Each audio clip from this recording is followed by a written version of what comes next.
Hello mga ka-Jojo! Andito tayo ngayon sa HTMS Prasay Memorial Warship. Mahilig ba kayo sa history? Kaya tara, siguradong magugustuhan nyo. Alam nyo ba ang barkong ito ay hindi talaga originally galing Thailand? Dati isa itong barko ng US Navy noong World War II. Ang pangalan niya noon ay USS Gallo. At nung matapos ang digmaan, ibinigay ito ng Amerika sa Thailand noong 1951. At dito na siya pinangalan ng HTMS Prasay. Hango ito sa ilog na makikita din dito sa Rayong. Hindi lang basta training ship ang barkong ito. Sumali rin siya sa Korean War bilang parte ng United Nations Forces. Kaya kung iisipin, saksi talaga itong barko sa napakaraming laban at kasaysayan. After halos 50 years sa serbisyo, nag-retire na si HTMS Prasay noong year 2000. Pero imbis na i-scrap, ginawa na siyang permanenteng memorial dito sa tabing dagat na ngayon ay ginawa ng tourist attraction at pwede nang pasukin at makita ang loob. Ang astig dito guys, hindi lang siya display. Pwede kang umakyat, pumasok sa loob at makita mismo kung paano mabuhay ang Navy noon. Kung mapapansin ninyo, nakalagay pa rin dito ang ilang original na kagamitan tulad ng mga kanyon, radar at iba pang gamit pandigma. Makikita rin dito ang matitibay na bakal na ginamit sa paggawa ng barko. Imagine nyo guys, tumagal siya ng ilang dekada sa dagat at hanggang ngayon, nakatayo pa rin siya bilang simbolo ng lakas ng Royal Thai Navy. O diba? Lakas maka-Titanic. Sobrang lakas ng hangin. Kaya hindi lang history ang hatid dito.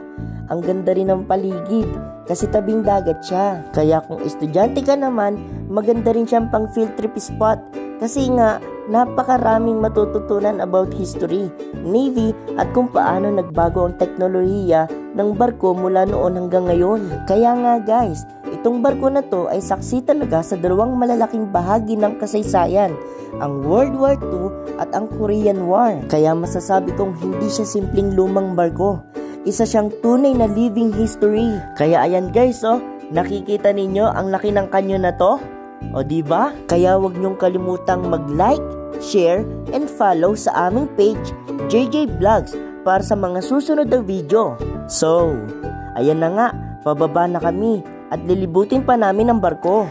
Ayan, ang ganda-ganda talaga. Kitang-kita naman. Kaso mag-iingat kayo dahil di natin alam kung ano meron sa loob. At dito, sa nakikita ninyo, isa na namang malaking canyon. Ayun ang laki-laki din ng angkla nila. Nakita nyo naman guys, di ba? So mga kalahating oras na nga namin nilalakad tong barkong to, pero hindi pa rin kami napapagod kasi ang ganda-ganda niya. Talagang napakaganda. Kaya kung mapupunta man kayo ng Rayong, Thailand, isa ito sa mga tourist spot na pwede nyong puntahan. HTMS Prasay Commemoration Park. Nagpunta nga pala kami dito na mag-aalas 5 na ng hapon. Pero sulit na sulit pa rin dahil nalibot pa rin namin ang buong barko. Kaya nga lang kung inyong makikita, sa mga gilid-gilid kayo'y mag-iingat. Kasi nga, sa sobrang luma nito, hindi na natin alam kung sino-sino yung mga nakatirang hayop. Dire-diretso pa rin ang aming paglalakad. Kaya samahan nyo kami hanggang sa aming pagbaba. Kaya kayo'y mag-iingat sa paglalakad dahil may mga marurupok na parte. So guys, dito sa pagbaba nyo ay kailangan ninyo mag-ingat kasi napakatarik. Dahil sa tarik niya, yung kasama ko takot nang bumaba. Kaya nga dito, siya ay inaalalayan kung bumaba. Doble ingat mga ka-Jojo.